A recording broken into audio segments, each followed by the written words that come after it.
Question 16.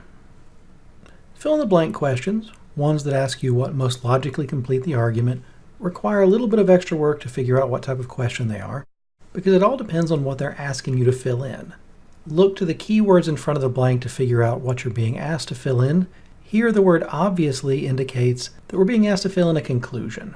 Obviously is a conclusory keyword. So if we're being asked to fill in a conclusion, that makes this question an inference question.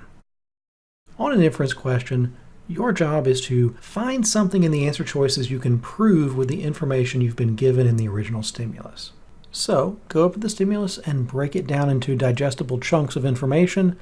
The first sentence tells us a few things about nations. They're not literally people, they don't have thoughts and feelings, they don't perform actions. The next sentence continues on and says that they also don't have moral rights or responsibilities.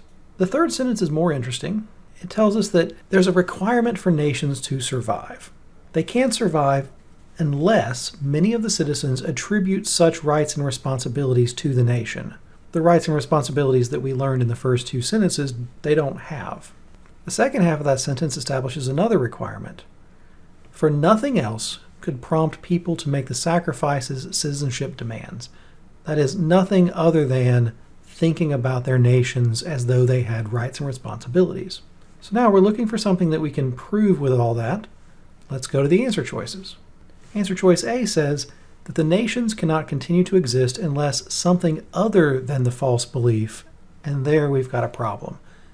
This is contradicted by the information we've been given. The philosopher told us that nothing else could prompt people to make such sacrifices. Answer choice A is saying that something else, something other than the false belief, needs to be there.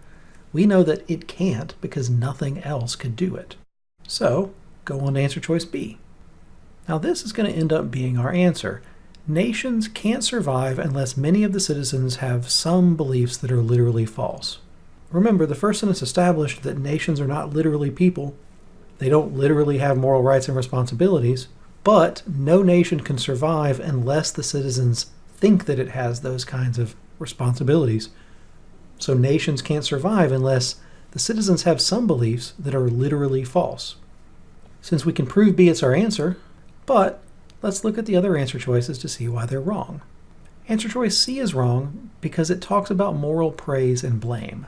We don't know what is morally praiseworthy or blameworthy according to the information we've been given, just that people have to think about nations as though they have moral rights. Whether they could ever be the target of moral praise or blame, I don't know. Certainly I don't know that it's a never. So answer choice C is wrong. Answer choice D is wrong because even though this argument says a lot, it never says that the nations aren't worth the sacrifices. It doesn't take a stand on the sacrifices, just that they're required.